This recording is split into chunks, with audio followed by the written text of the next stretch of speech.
கதிர் Raji scene சூப்பராக அதிகமாக வச்சா நல்லாயிருக்கும் அப்படின்னு நினைக்கிறவங்க கமெண்ட் பாக்ஸில் கருத்தை தெரிவிச்சிருங்க ஃப்ரெண்ட்ஸ். அன்பான இனிய உறவுகளுக்கு வணக்கங்க. இப்போ 2 பேருக்குமே அழகான சீன்கள் கொடுக்குறாங்க. நீங்கள் ஒன்றா இருந்தால் மட்டும் என்ன பண்ணிட போகிறீங்கன்னு ராஜி கேட்ட கேள்வி அப்படி செல்லையில் அடித்த மாதிரி இருக்குது. சல்ப்புன்னு கதிருக்கு மாடியில் போய் தூக்கிட்டு வந்து காலையிலேயும் அதை பற்றியே கேட்குறாங்க. நைட்டு நடந்தது அப்படின்னு ராஜிக்கிட்ட வேற பேசிக்கிட்டு இருக்காரா. அதை மீனா கேட்டுட்டு ரொம்ப இதாகிறாங்க. என்ன நடந்துச்சு ராஜி? அதெல்லாம் ஒன்றும் இல்லை விடுக்கா அப்படின்ட்டு ஓடுறாங்க வைக்கப்பட்டுட்டு. ஏதோ நடந்திருக்கு என்கிட்ட சொல்ல மாட்டேங்கிறீங்க. நடத்துங்க அப்படிங்கிறாங்க. அடுத்து உள்ளார போயிட்டு இங்கே பாரு, கொஸ்டின்லாம் நல்லா படிச்சுக்கோ, எக்ஸாம் வருது, நெருங்கிருச்சு, வீட்டில் நிறைய பிரச்சனை நடந்துருச்சு, அதனால எல்லாத்தையும் விட்டுட்டோம். இப்போ நீ சின்சியராக டபுள் மடங்காக நீ படிக்கணும், எல்லா பிசிக்கலுக்கும் பண்ணணும். என்ன ராஜி அப்படின்னு கேட்க, அதெல்லாம் நான் பண்ணிடுவேன், எனக்கு ஒரு பயமும் இல்லை அப்படிங்கிறாங்க. அப்போ புக்கெல்லாம் எடுத்து வச்சு பார்த்துக்கிட்டு இருக்கிறாங்க. எக்ஸாமுக்கு எல்லாம் ரெடியாக இருக்குன்னு சொல்லிட்டு அவங்களோட ஆதார் கார்டு எல்லாமே எல்லா சர்டிஃபிகேட்டையும் பார்க்குறாங்க. அவங்களோட காலேஜ் சர்டிஃபிகேட் அம்புடையும் பார்க்குறாரு. எல்லாத்துலேயும் ஜெராக்ஸ் எடுத்து வைக்கிறாரு. எவ்வளோ கதிருக்கு நம்ம மேலே அக்கறை இருக்குது அப்படின்னு வச்சக்கண்ணு வாங்காமல் ரசித்து பார்க்க, என்ன ராஜி ஏன் ஒரு மாதிரியாக பார்க்குற? இல்லை ஒன்றும் இல்லை, எப்படிடா நீ இவ்வளோ நல்லவனாக இருக்கிற அப்படிங்கிறாங்க. இதில் என்ன இருக்குது ராஜி, இது நீ ஜெயிக்கணும்னு ஆசைப்பட்ற, நான் உனக்கு பண்ணி காமிக்க போகிறேன், அவ்வளோதான் அப்படிங்கிறாரு. அப்படி அந்த சர்டிஃபிகேட்டில் பார்க்கலாம் தெரியுது ராஜிக்கு நாளைக்கு பிறந்த நாளா. அப்படியே அவருக்கு தூக்கி வாரி போடுது. நம்ம ராஜிக்கா ஏதாவது பண்ணணுமே அப்படின்னு பிளானை போடுறாங்க. அடுத்து ஒரு மாதிரி ஆகுது. கரெக்டாக 12 மணிக்கு அவளுக்கு ஆசைப்பட்டதை செய்யணும் அப்படின்னு நினச்சிட்டு இருக்காங்க. அடுத்து பார்க்கல என்ன வாங்கலாம், அவளுக்கு ஏதாவது வாங்கணுமே அப்படின்னு ரொம்ப பிரியப்படுறாரு. அப்புறம் அவங்க அம்மாலாம், டே என்னடா பண்ணிட்டு இருக்கீங்க, வாங்கடா நல்லா மனசார கையார சமைச்சு சாப்பிடுவோம், எவ்வளோ நாளாச்சு அப்படின்னு கோமதி சமைக்க போகிறாங்க. அடுத்து, ஏன் ராஜி உனக்கு ஏதாவது ஆசைன்னு ஒன்று இருக்கா? எனக்கு என்னங்க ஆசை, எல்லா ஆசையுமே இப்போ எங்கள் அப்பாவும் எங்கள் சித்தப்பாவும் வந்தோமே எனக்கு தீர்ந்துருச்சே. என்ன இன்னும் ஒன்று நல்லா அப்படியே தனியாக கூப்பிட்டு வச்சு, ராஜிமா நல்லா இருக்கியம்மா, என்னடா வேணும் உனக்கு, பிடிச்சதா கேளு அப்படின்னு எங்கள் அப்பா வாயால் சொல்லி அவரை கட்டி பிடிச்சிட்டு அப்படியே அவர் கையால் ஒரு ஐஸ்கிரீம் வாங்கி சாப்பிடணும். அது எங்கே நடக்க போகுது அப்படின்னு சொல்லிட்டு, ஒன்றும் இல்லைங்க விட்டுருங்க அப்படிங்கிறாங்க. இவ்வளோ ஆசையை சொல்லிட்டு அப்புறம் ஏன் வேணாங்கிற, வா இப்போ போய் அப்பா கிட்ட போய் வாங்கி சாப்பிடுவோம் அப்படின்னு கூப்பிட்றாரா. ஏங்க அதெல்லாம் வேணாம். என்ன ராஜி சண்டையாக இருக்கையிலே நான் அவரை உன்னை பார்க்க வச்சேன், இப்போ முடியாதா என்ன? வா இப்போ போயிட்டு அவர்கிட்ட ஆசீர்வாதம் வாங்கிட்டு ஐஸ்கிரீம் வாங்கிட்டு நல்லா உங்கள்கிட்ட பாசத்தீர பேசிட்டு ஆசை தீர பாசமாக பேச வச்சு கூட்டிகிட்டு வரேன் வா அப்படின்னு கூப்பிட்றாங்க. உடனே ராஜி அதெல்லாம் ஒன்றும் இல்லை விடுங்க அப்படின்னு சொல்லிடுறாங்க. அடுத்து எல்லாம் சமைச்சு சாப்பிட்டுட்டு இருக்காங்களா. சாப்பிட்டுட்டு இருக்கையில் என்ன பண்ணுறாரு, ராஜி எனக்கு அந்த கடையில் எனக்கு நிறைய டவுட் இருக்குது, இந்த இதெல்லாம் எனக்கு செக் பண்ணி வைக்கிறியா அப்படின்னு கேட்க, அப்படியா கொடுங்க அப்படின்னு அந்த ஃபைலை வாங்குறாங்க. எல்லாத்தையும் செக் பண்ண போயில இவ்வளவும் பண்ணணுமா? ஆமாம் ஏங்க இது எப்படியும் 2-3 மணி நேரம் ஆகுமே அப்படிங்கிறாங்க. இப்போவே பாருங்கள் 9 மணி ஆயிடுச்சு, 10, 11, 12 மணி கூட ஆனாலும் ஆகுமே. பரவாயில்ல ராஜி எனக்காக ப்ளீஸ் அப்படிங்கிறாங்க. சரி கதிர் இது கூட நான் பண்ண மாட்டேனா அப்படின்னு சொல்லிட்டு உட்காந்துடுறாங்க. டேய் என்னடா இவ்வளோ நேரத்தில் அவளுக்கு வேலை கொடுக்குற? அம்மா அதெல்லாம் ஒன்றும் இல்லைம்மா அப்படின்னு சொல்லிட்டு, சித்தப்பா தான் இருக்கார்ல பார்க்கட்டும் அப்படிங்கிறாங்க. எல்லோரும் சாப்பிட்டதுக்கப்புறம் ஃபைல் எடுத்து கணக்கு பார்த்துட்டு இருக்காங்க நம்ம ராஜி. அதுக்கப்புறம் நான் வரேன்னு சொல்லிட்டு வெளியில் வராரு. வெளியில் வந்துட்டு முத்து வேலை போய் பார்க்க போகிறாங்க. வீட்டுக்குள்ளே போயிட்டு அப்பத்தா மாமா அத்தை அப்படின்னு கூப்பிட, கதிர் குரலை கேட்டு அவ்வளோ சந்தோஷம் அப்பத்தாவுக்கு. டே அம்மாச்சி, அவங்க அம்மாச்சின்னு தான் கூப்பிடுவாங்க. கதிர் வாப்பா வாயா வா, ஏன்னா அந்த வீட்டு மருமையை வேற இல்லையா. அப்படியே மாமியா பார்த்தீங்கன்னா வா தம்பி அப்படிங்கிறாங்க. அப்படியே குமார் இருந்துட்டு வாங்க அப்படின்னு மட்டும் வா அப்படிங்கிறாரு. அடுத்து நம்ம சக்திவேலு முத்துவேலு என்ன நேரத்தில் அப்படிங்கல, இல்லை ஒன்றும் இல்லை மாமா பார்த்துட்டு போகலான்னு வந்தேன் அப்படிங்கிறாங்க. என்ன அப்படிங்கிற, நாளைக்கு ராஜிக்கு பிறந்த நாள், உங்ககிட்ட பேசணும்னு ஆசைப்படுறா அப்படின்னு சொல்ல அப்படி பார்க்குறாங்களா.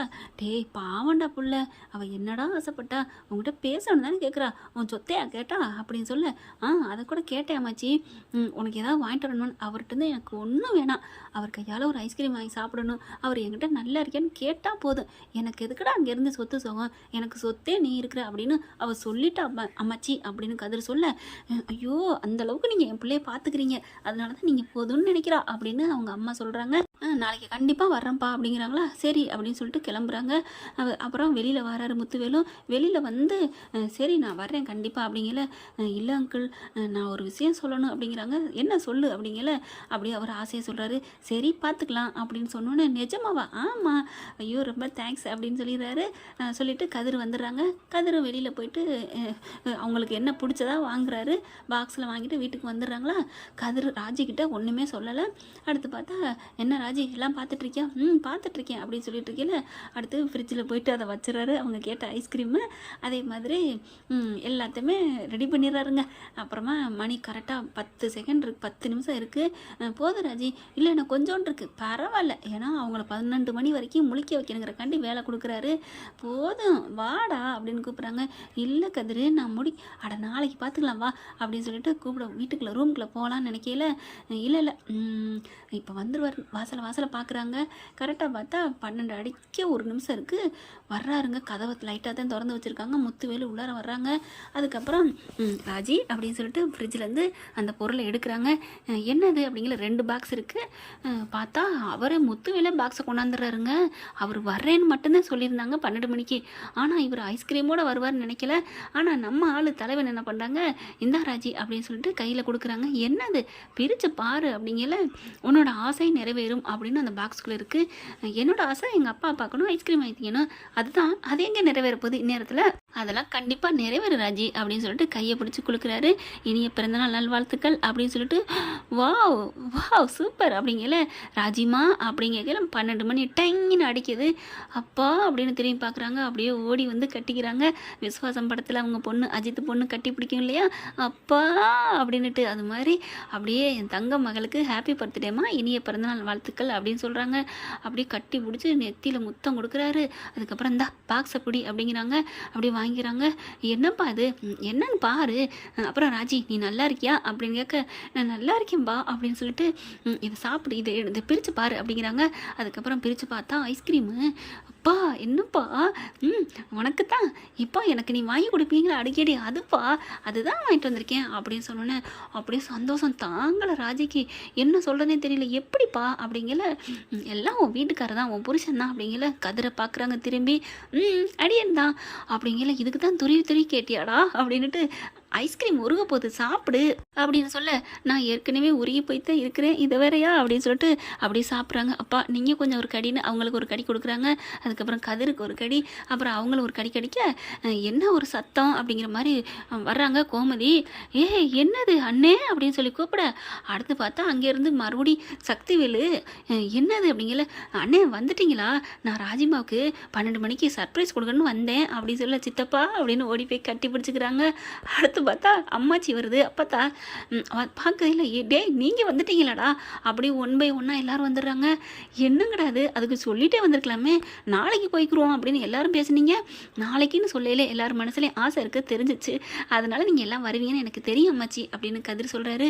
அடுத்து இங்கே பார்த்தீங்கன்னா எல்லாம் என்ன சத்தம்னு சொல்லிட்டு, யாருக்குமே உங்கள் வீட்டில் சொல்லலையா அப்படின்னு மாறி வடிவும் கேட்க, ஆமாத்த அப்படிங்கிறாரு கதிர். அடுத்து பாண்டியன் வந்துடுறாங்க. அடுத்து மீனா, ராஜி, மீனா, செந்தில், சரவணன் எல்லாருமே வராங்க. என்னடா நடக்குதுங்க அப்படிங்கல. சொல்லியிருந்தா நாங்கள் எல்லாம் பெருசாக கொண்டாடி இருப்போமே, அதனால என்ன ஒன்றும் பிரச்சனை இல்லை, ஏன்னா தங்கமேல் பிறந்தனால பெருசாக கொண்டாடினாங்க இல்லையா, ஒன்றும் பயப்பட வேணாம், கவலைப்பட வேணாம், நான் இந்த கேக்கோட வந்துட்டேன் அப்படின்னு குமார் கேட்க கொண்டாடுறாரு. அடுத்து அரசியை பார்க்குறாங்க. அரசி உனக்கு பிடிச்ச ஃப்ளேவர் அப்படிங்கிறாரா. அப்படியே ஒன்றும் சொல்லாமல் சரி அப்படிங்கிறாங்க. அடுத்து ராஜிமா வெட்டுமா அப்படிங்கிறாங்க. ஹாப்பி பர்த்டேன்னு சொல்கிறாங்க. கேட்க வெட்டுறாங்க. அவ்வளோ ஒரு சந்தோஷமாக இருக்குது. போயிட்டு வரட்டுமாடா அப்படிங்கிற. ரொம்ப தேங்க்ஸ்ப்பா, எனக்கு இது கோடி ரூபா கொடுத்ததுக்கு சமம்ப்பா, நீங்கள் எனக்கு ரொம்ப பிடிச்சிருக்கு அப்படிங்கிறாங்க. அதுக்கப்புறம் எல்லாம் கிளம்பி போகிறாங்க. அவங்க ஏண்டி போய் படுமா, நம்ம எவ்வளோ நேரம் முடிச்சிருப்பீங்க அப்படின்னு கோமதி சொல்லிட்டு போய் படுத்துருது. அடுத்து நம்ம தலைவனும் தலைவியும் ரூமுக்கு போகிறாங்க. போனதுக்கப்புறம் கதவை சாத்திட்டு நம்ம தலைவி இறக்கிய கட்டி பிடிச்சி சும்மா கதிரை வச்சு செய்கிறான்னு சொல்லுவாங்க இல்லையா, அந்த மாதிரி முத்தம் நச்சுன்னு மூஞ்சியெல்லாம் கொடுக்குறாங்க. அப்படி கதிர் சிலையாகி போய் நிற்கிறாரு. என்னடா அது, என்ன நடக்குதுங்கல்ல, ராஜி என்னடா இல்லை அப்படின்னு சொல்லிட்டு அழுகுறாங்க. என்ன ஏன் இப்போ அழுகுற, சந்தோஷம்னு சொல்லிட்டு, அப்போ உனக்கு வருத்தம்லாம் இல்லை, நம்ம தான் ராசி ஆகிட்டோமே, என்ன இவன் நம்மளுக்கு வந்து சந்தோஷத்தை கொடுக்க போகிறான், என்ன சாதிக்க போகிறான் அப்படின்னு தப்பாக நினச்சிட்டேன்டா, சாரிடா அப்படின்னு சொல்ல, கிறுக்கி நீ என்னத்தை சொல்கிறதுப்போ, என்ன நீ இப்படி தான் புரிஞ்சுக்கிட்டியா, இல்லை இருந்தாலும் ஆனாலும் நீ செய்வேன்னு தெரியும், ஆனால் இப்போ தான் புரியுது, எப்படி எந்த நிலைமையில் இருந்தாலும் சந்தோஷத்தை கொடுக்க நினச்சா எப்படிலாம் கொடுக்கலாம் போல இருக்கே, எல்லாரும் வந்தது எனக்கு சந்தோஷம், அப்பா ஐஸ்கிரீம் கொடுத்தது நல்லா இருக்கியான்னு கேட்டது, ஐயோ அப்படின்னு சொல்லிட்டு மறுபடியும் கதிரை கட்டி பிடிச்சிக்கிறாங்க. சரி உடு அப்படின்னு சொல்லிட்டு தூங்கு அப்படிங்கிறாங்க. தூக்கமாவது எனக்கு வேற என்ன வரப்போகுது, இன்னைக்கு பிறகு தூக்கமே வராது, உன்னை உட்கார வச்சுட்டு நான் பார்த்துக்கிட்டே இருக்கணும், அவ்வளோதான் அப்படின்னு சொல்லி உட்காரு அப்படின்னு உட்கார வச்சுட்டு அப்படியே தாவங்கட்டியில் கையை வச்சுட்டு அப்படியே ரசித்து பார்க்குறாங்க. என்ன ஃப்ரெண்ட் இப்படி போனால் நல்லா இருக்குங்க, பார்க்கலாம் என்ன நடக்க போகுதுன்னு. தேங்க்யூ. இந்த வீடியோ உங்களுக்கு பிடிச்சிருந்தா தயவு செய்து லைக் பண்ணுங்க. இன்னும் அப்டேட்ஸ்க்காக சேனலை சப்ஸ்கிரைப் பண்ண மறக்காதீங்க. நம்ம கிட்ட இருக்க எல்லா சேனல்ஸோட லேட்டஸ்ட் வீடியோ அப்டேட்ஸ்க்காக மேல ரைட் சைடுல காட்டுற லிங்கை கிளிக் பண்ணி வாட்ஸ்அப் குரூப்ல ஜாயின் பண்ணுங்க. உங்களிடம் விடைபெறுவது நான் உங்கள் மெஹர்.